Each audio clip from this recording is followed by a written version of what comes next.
أشهد أن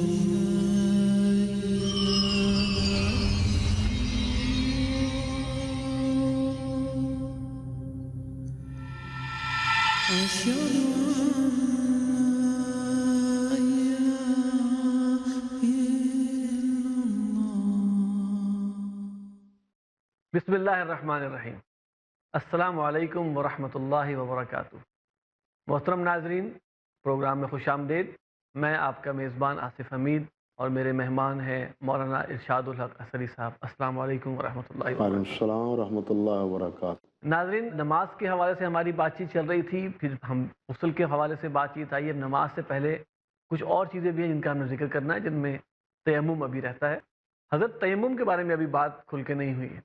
بالکل، یہ بھی جسم کی بدن کی پاکیزگی کا ایک بہت اہم مسئلہ ہے، جی اور یہ بھی اللہ سبحانہ و تعالیٰ کی دی ہوئی رخصتوں اور عطا کی ہوئی رحمتوں کا ایک ذریعہ ہے، جی ایک عمل ہے۔ اللہ سبحانہ و تعالیٰ نے ارشاد فرمایا ہے فَإِن لَّمْ تَجِدُوا مَاءً فَتَيَمَّمُوا صَعِيدًا طَيِّبًا۔ اگر تم پانی نہ پاؤ تو پھر پاکیزہ مٹی سے تیمم کر لو۔ پہلی بات تو یہ ہے إِن لَّمْ تَجِدُوا مَاءً، اگر تم پانی نہ پاؤ، اگر پانی نہ پاؤ یعنی پانی نہ ملے نہ ملے تو اب ہاں جی، پانی نہ ملنے کی کیفیتیں دو تین مختلف ہیں۔ ایک تو یہ ہے آپ سفر پہ ہیں یا کسی ایسی جگہ پر ہیں جہاں پانی میسر نہیں ہے۔ اب یہاں یہ بھی ہے، سفر میں ہیں، پانی آپ کے پاس ہے، یہ دیکھیے پانی آپ کے پاس ہے، لیکن آگے قریبی طور پر پانی ملنے کا کوئی امکان نہیں، بظاہر آپ کے معلوم میں ہے کہ کوئی امکان نہیں، پانی بھی ہے۔ اگر میں اس سے وضو کر لوں گا، پیاس لگ گئی تو کیا کروں گا؟ دیکھیں یہ کتنی سہولت ہے۔ ایسی صورت میں بھی آپ تیمم کر سکتے ہیں، کیونکہ جان بچانا یہ اس سے بھی زیادہ بڑا فریضہ ہے۔ بالکل صحیح۔ ہاں جی، علم تاجدو سے بظاہر تو یہی ہے کہ پانی نہ ہو تبھی، لیکن پانی ہونے کے باوجود بھی ایک صورت یہ ہے، ایک یہ ہے کہ پانی ہے بھی لیکن مریض ہے، مریض بیمار ہے۔ بیمار ہونے کی صورت میں پانی سے وضو کر نہیں سکتا، اب لیٹا ہے بیچارہ، کیا کرے؟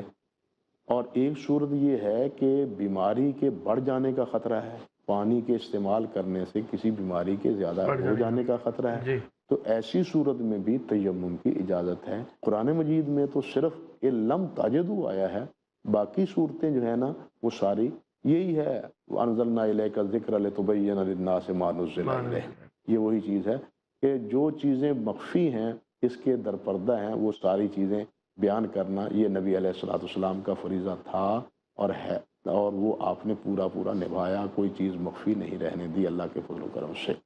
تو یہاں پہلا مسئلہ تو یہ ہے کہ پانی نہ ملنے کی کیفیتیں یہ ہیں۔ جی اگر یہ نہ ملے پھر ہے فَتَيَمَّمُوا صَعِيدًا طَيِّبًا، تو تم کیا کرو، پاک مٹی سے وضو کر لو۔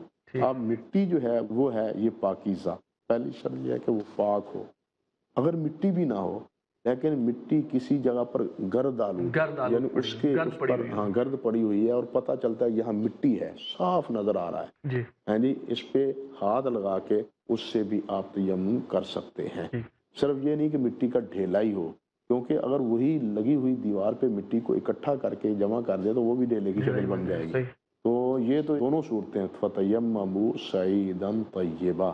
اب اس کا رہ گیا کہ تیمم کرنا کیسے ہے۔ جی اب یہاں ایک بڑی ایک روایت ہے، حضرت عمر بن عاص رضی اللہ تعالی عنہ کو ایک لشکر میں بھیجا اور ساتھی تھے جہاد پر، مشہور واقعہ ہے حدیث میں۔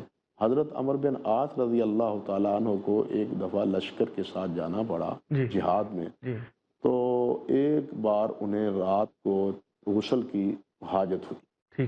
انہوں نے کیا کیا، انہوں نے کہا کہ پانی ہے نہیں، اب میں کیا کروں؟ تو انہوں نے نا اپنے آپ کو سارے مٹی میں پولٹ کر لی۔ ایک صحابی نے کہا کہ یار تم یہ کیا کرتے ہو، تیمم ایسے کر لو۔ مجھے نہیں پتہ یہ تم کیا کہتے ہو، ایسے بھی کوئی سارا جسم پلیت ہے میرا، ہاں؟ تو انہوں نے نا اپنے آپ کو مٹی میں نا رول لیا۔ تو جب واپس مدینہ طیبہ پہنچے تو انہوں نے نبی علیہ الصلوۃ والسلام سے تفصیل عرض کی ساری کہ حضور میرے ساتھ تو سفر میں یہ بھی تھی، اس کا حل فرمائیں۔ تو نبی علیہ الصلوۃ والسلام نے فرمایا عمر تمہارے لیے یہی کافی تھا کہ ہاتھ مٹی پہ مارتے اور اس کو ہاتھوں پر اور چہرے پہ مر لیتے، تمہارے لیے یہی کافی ہے۔ غسل یہ غسل کے لیے بھی کافی ہے، یہ وضو کے لیے بھی کافی ہے۔ یہی تو میں اسی لیے یہ بیان کی ہے یہ روایت کہ تیمم وضو کا بھی بدل ہے اور تیمم غسل کا بھی۔ حالانکہ قرآن مجید میں صرف وضو کا ذکر ہے، غسل کا ذکر قرآن مجید میں تیمم کے حوالے سے نہیں ہے۔ یہ ذکر بھی کس میں ہے؟ نبی علیہ الصلوۃ والسلام کے فرمان میں ہے۔ تو خیر تیمم کا طریقہ کیا ہے؟ ہاتھ دونوں کو مٹی پہ ملے، اس پر جھاڑ لیں، ایسے کر کے جھاڑ لیں تاکہ زیادہ مٹی نہ ہو، مناسب مٹی ہو، زیادہ مٹی نہ ہو۔ اب اس کو کیا کریں؟ یہ دیکھیں، پہلے ہاتھ دایاں، یہ اور پھر یہ بایاں۔ ناظرین کرام دیکھ رہے ہوں گے کیونکہ پہلے ہم وضو میں بھی دایاں ہاتھ دھوتے ہیں نا، اور یہاں بھی بایاں، تو یہاں بھی بائیں ہاتھ سے پہلے یہ دائیں کو ایسے سال، بالکل، اور اس کے بعد اسی طرح اس بائیں کو، پہلے ہاتھوں کو ملنا ہے، اس کے بعد یہی ہاتھ چہرے پہ، پورے چہرے پہ مل لینے، دوبارہ مٹی لینے کی ضرورت نہیں ہے، اسی ہاتھوں کو اپنے چہرے پہ مل لینا ہے۔ ایک روایت میں آتا ہے دوسری دفعہ مٹی مارنے کی، وہ روایت صحیح نہیں ہے۔ ہمارے فقہا کے مابین بھی اسی بنا پر اختلاف ہے۔ امام ابو حنیفہ رحمۃ اللہ علیہ اور علماء احناف یہ کہتے ہیں کہ دوبارہ مٹی لے، لیکن صحیح روایات جس طرح امام شافعی فرماتے ہیں یا امام احمد فرماتے ہیں، وہ کہتے ہیں کہ صحیح روایت اور راجح روایات یہی ہیں کہ دوبارہ مٹی لینے کی ضرورت نہیں ہے، اور بڑی تفصیل سے اس مسئلے پر بحث کی ہے امام بہقی نے بھی اور امام دارقطنی نے بھی۔ خیر، تو یہ ہے تیمم کا طریقہ، اور تیمم میں نے جیسے عرض کیا وضو کا بھی بدل ہے، اسی طرح غسل کا بھی بدل ہے۔ اب تیمم کی صورت میں جو نماز پڑھ لی جائے وہ نماز درست ہے، پانی مل جاتا ہے تو وقت نماز کا ہے باقی، تو دوبارہ وضو کر کے نماز دہرانے کے تکلف کی ضرورت نہیں ہے۔ پھر جس طرح وضو ٹوٹ جاتا ہے اسی طرح تیمم بھی انہی وجوہات کی بنا پہ تیمم بھی باطل ہو جاتا ہے، اس کو اثر نو تیمم کرنا چاہیے۔ یہ تو ہے ضروری مسائل تیمم کے۔ اب ہم آگے تھوڑا سا چلتے ہیں۔ جی، بلکہ اس میں آپ سے پوچھنا چاہوں گا کہ جیسے نماز کے فرائض آپ نے بتائے، شرائط بتائی، تو کوئی ایسی چیزیں بھی جسے منع کیا گیا نماز میں، ممنوعات؟ کچھ چیزیں ایسی ہیں جو نماز کی حالت میں نبی علیہ الصلوۃ والسلام نے منع فرمائی ہے۔ مثلا نبی علیہ الصلوۃ والسلام نے فرمایا کہ استعمال السماع، یعنی ایسی چادر نہیں ہونی چاہیے جس میں سے پورا ایسا جسم ایسے مضبوطی کے ساتھ لپٹ جائے کہ اس کے ہاتھ باہر نہ آنے پائیں۔ حالانکہ حدیث میں آتا تھا کہ آپ چادر اوپر لیتے تھے، کپڑا سردیوں میں اوپر لیتے تھے، لیکن جب رفع الیدین کرتے تو چادر باہر سے نکل آتی۔ اب ہاتھ باہر، یعنی چادر ایسی لی جائے وہ کہ جس سے ہاتھ باہر نکل سکے، رکوع ہو سکے، سجدے میں جانے میں دقت نہ ہو، یہ نہ ہو کہ گھٹن محسوس ہوتی رہے اور وہ یہ ارکان پوری طرح ادا کرنے میں قاصر رہے۔ اس لیے ایسی چادر سے اپنے آپ کو لپیٹنے سے نبی علیہ الصلوۃ والسلام نے منع فرمایا ہے۔ اسی طرح نماز پڑھنی ہے آپ نے، نماز پڑھنے سے پہلے آپ کو جناب پیشاب کی ضرورت ہے، تو چلیے جلدی 5-7 منٹ میں، عصر کی نماز ہے نا 4 ہی رکھتے ہیں تو 5-4 منٹ گزر ہی جائیں، لیکن نبی علیہ السلام نے اس سے بھی منع کیا ہے۔ اچھا، کیونکہ اس سے اطمینان میں خلل آتا ہے، اس میں خشوع میں خلل آتا ہے، وہ توجہ تو پھر اس طرف رہے گی کہ پریشر پڑ رہا ہے۔ اس لیے نبی علیہ الصلوۃ والسلام نے پہلے فرمایا کہ تم بول و براز سے فارغ ہو جاؤ پھر اطمینان سے نماز پڑھو، اس سے بھی منع کیا۔ اسی طرح نبی علیہ الصلوۃ والسلام نے ارشاد فرمایا کہ نماز پڑھتے ہوئے اگر تمہیں نیند آ رہی ہے، نیند کا اونگ کا غلبہ ہے، اذا نعس احدکم فی الصلاۃ، اونگ کا غلبہ ہے، نیند کا، ایک اونگ آ رہا ہے، ایک ہے نیند، ایک ہے اونگ۔ اونگ اس کو کہتے ہیں کہ جس میں دوسرے کی آواز تو سنائی دے لیکن وہ کیا رہا ہے اس کی سمجھ نہ آئے، ٹھیک ہے، یہ فرق ہے۔ لیکن نیند یہ ہے کہ اس میں آواز بھی سنائی نہیں دیتی۔ بالکل صحیح۔ اب یہ مجھے نہیں سمجھ آتی کہ نیند سویا ہوا، چارپائی پہ پڑا ہوا، چارپائی پہ لیٹا ہوا، وہ آرام فرما رہا ہے، میں دوست کے ساتھی کے بات کر رہا ہوں، میں یہ سمجھ رہا ہوں یہ میری نہیں سن رہا ہے۔ موت جو نیند سے بھی زیادہ گہری ہے، نبی صلی اللہ علیہ وسلم نے فرمایا بھی ہے کہ النوم اخو الموت، لیکن موت کے بارے میں کہتے ہیں یہ سب کچھ سن رہا ہے، یہ عجیب گورکھ دھندا ہے، کم سے کم مجھے تو سمجھ نہیں آتی۔ یہاں چارپائی پہ بڑے سے بڑے حضرت جو ہے نا وہ بھی نہیں سن رہے، لیکن قبر میں جانے کے بعد بڑے سے بڑے حضرت سن بھی رہے ہیں، بلکہ جواب بھی دے رہے ہیں، بلکہ پہچان بھی رہے ہیں۔ یہ سویا ہوا نہ آئے کو پہچان رہا ہے، نہ سویا ہوا اب جناب اس کی کسی کی آواز سن رہا ہے، لیکن قبر میں اتنے اوپر مٹی بھی ہے، وہ پہچان بھی سب کو رہا ہے، اور جناب اللہ معاف فرمائے انک لا تسمع الموتى۔ ہاں وہ تو مسئلہ علیحدہ ہے، اس طرف تو ہم نے جانا نہیں، میں نے تو صرف اشارہ کیا ہے اسی نیند اور اونگ کے تفریق کے حوالے سے، تو ضمن یہ بات آ گئی، ورنہ تو آپ وہ نے اشارہ مستقل کیا نہیں، انہوں آپ نے اشارہ چھیڑا ہے۔ ہاں تو خیر جی نبی علیہ السلام نے فرمایا کہ جب کسی کو اونگ آ رہی ہو تو وہ جائے، جا کے سو جائے، تھوڑی سی ضرورت پوری کر لے تاکہ یہ کیفیت اس کی جو ہے نا وہ ختم ہو جائے، پھر اطمینان سے نماز پڑھے، کیونکہ اس کو تو پتہ ہی نہیں میں کیا پڑھ رہا ہوں، اس کو تو پتہ ہی نہیں میں کیا پڑھ رہا ہوں، اس لیے یہ کیفیت ہو یعنی تو کہ اس کو نماز کو نہ پڑھے، تھوڑا سا ریسٹ کر لے، ہاں فریش اپ ہو جائے، پھر پڑھے، لیکن وقت نکل گیا بیچ میں تو پھر وقت نکل گیا تو پھر اپنے آپ کو ہوشیار کرے۔ اچھا تیسری صورت ایک اور ہے، نبی علیہ السلام نے فرمایا بھوک ستا رہی ہے، بھوک لگی ہوئی ہے، کھانا سامنے پڑا ہے، تو ایسی صورت میں بھی نبی علیہ السلام نے فرمایا پہلے کھانا کھا لو پھر نماز پڑھو۔ دیکھیے تاکہ یہ جب فطرت نماز پڑھو تو اطمینان سے پڑھی اطمینان جا سے سکے۔ کرو، اصل مسئلہ تو نماز اصل میں مقصود اطمینان وہی کیا ہے۔ ہے، خوشبو بھی آ رہی ہو کھانے کی اور ادھر نماز بھی پڑھی جا رہی ہو، ساری توجہ تو کھانے کی طرف، نماز کی طرف توجہ کیا ہوگی، کھانے کی طرف متوجہ رہے گا۔ اس لیے یہ جو چیزیں نماز میں حارج بنتی ہیں نا، ان سے نبی علیہ السلام نے روکا ہے کہ یہ آپ نے چیزیں فرمایا کہ پہلے اس سے ہو فارغ جاؤ۔ ہو جاؤ، پھر اس کے بعد جو ہے نا تم اطمینان سے نماز ادا کرو۔ اچھا حضرت اسی یہاں طرح پہ ابھی بریک لیں گے اور بریک کے بعد اس بات کو کنٹینیو کرتے ہیں۔ ناظرین، ممنوعات نماز، وہ چیزیں جو ہمیں نماز میں نہیں کرنی چاہیے، نماز سے پہلے نہیں کرنی چاہیے، اس کا ذکر جاری ہے، ہمارے ساتھ رہیے گا، ابھی حاضر ہوتے ہیں وقفے کے بعد۔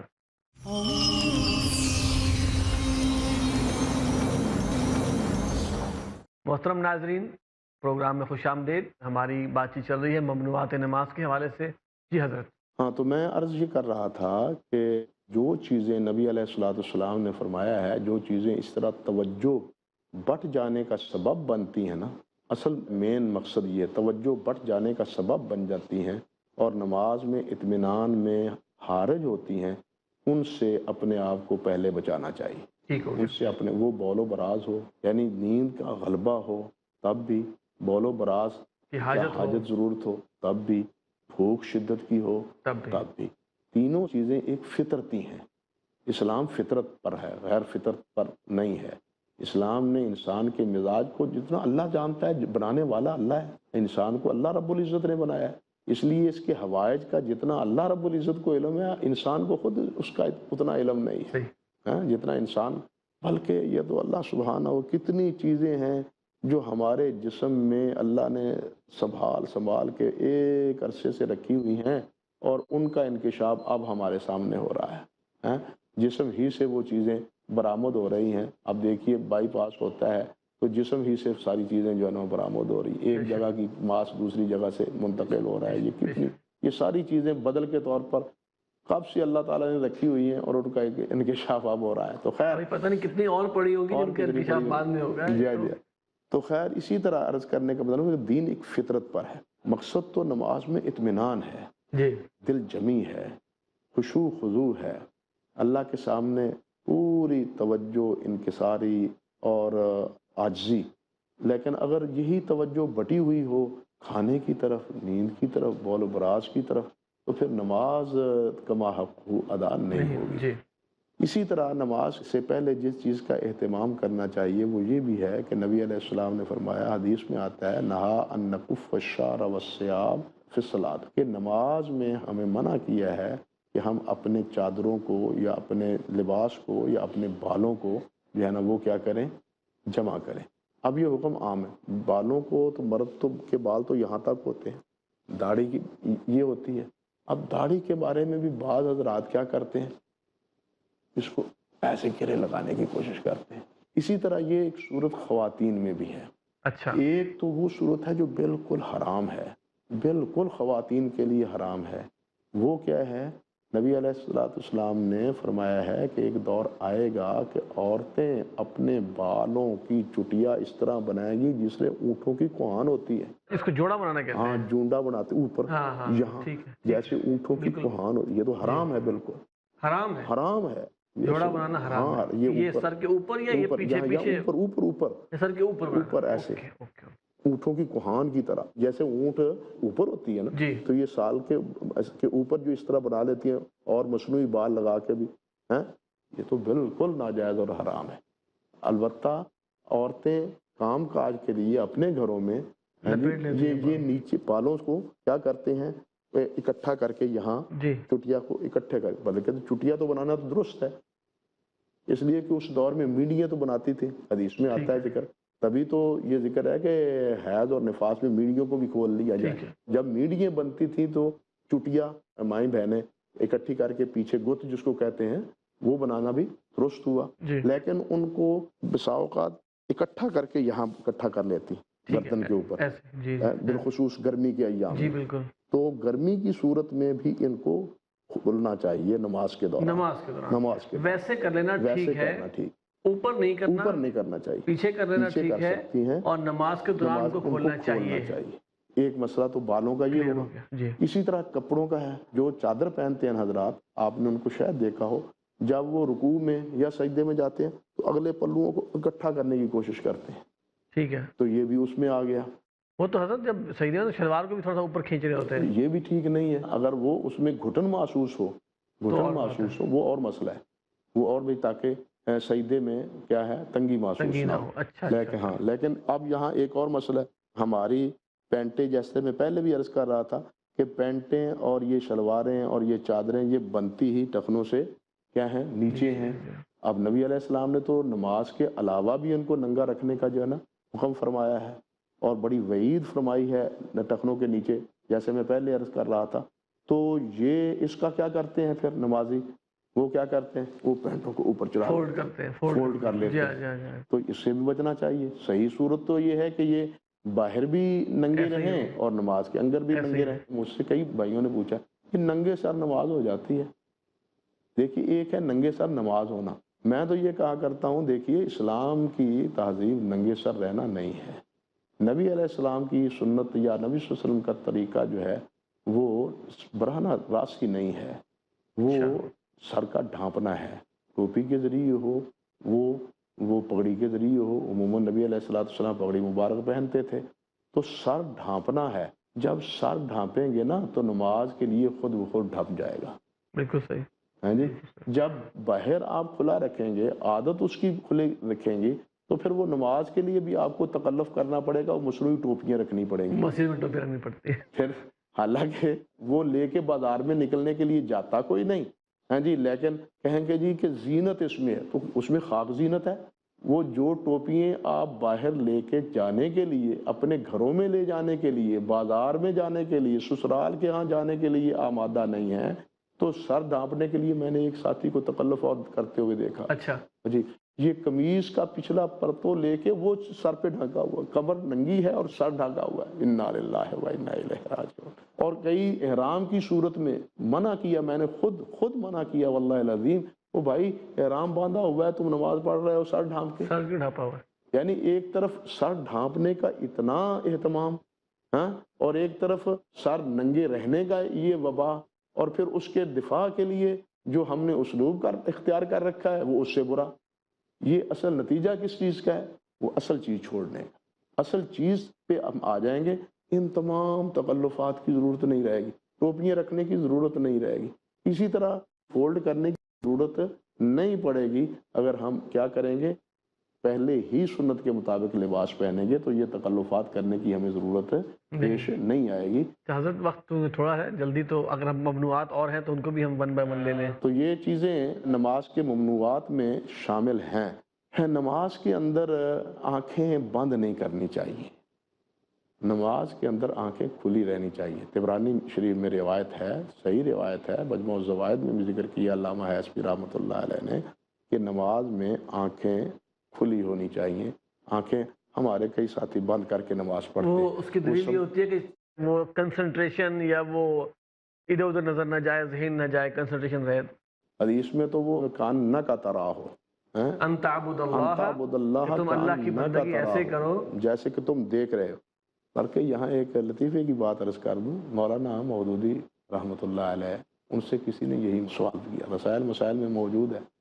کسی نے سوال کیا کہ آنکھیں بند کرنی چاہیے نماز میں یا کھلی رکھنی چاہیے؟ تو انہوں نے اپنے مزاج کے مطابق یہ جواب دیا، دین نے کسی معاملے میں بھی آنکھیں بند کرنے کا حکم نہیں دیا.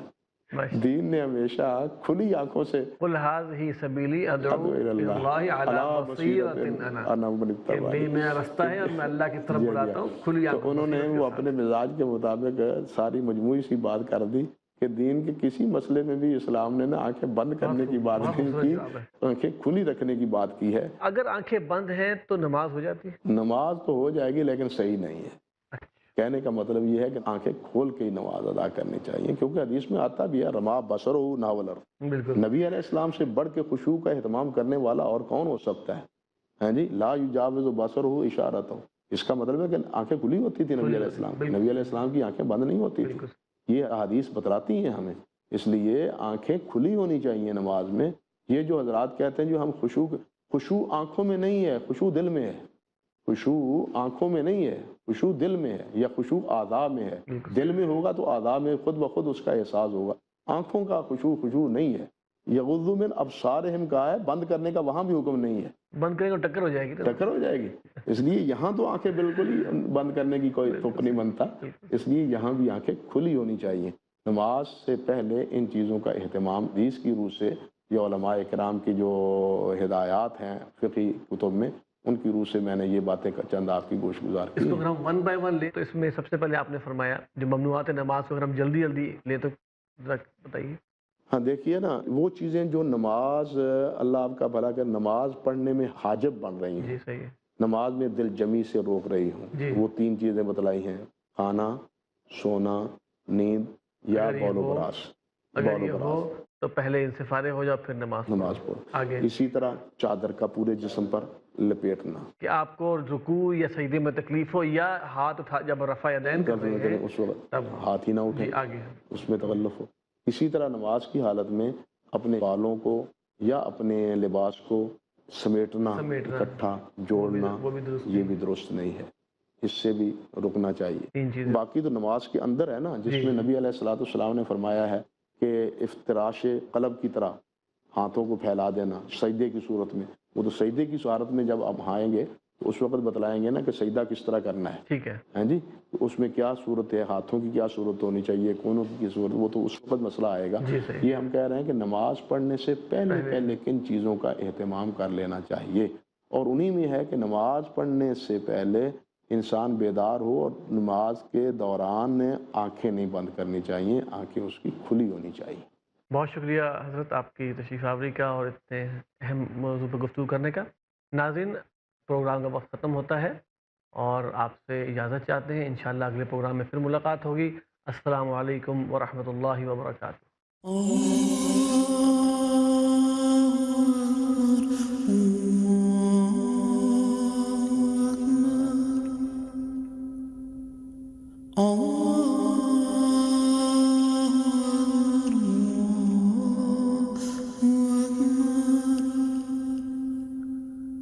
أشهد أن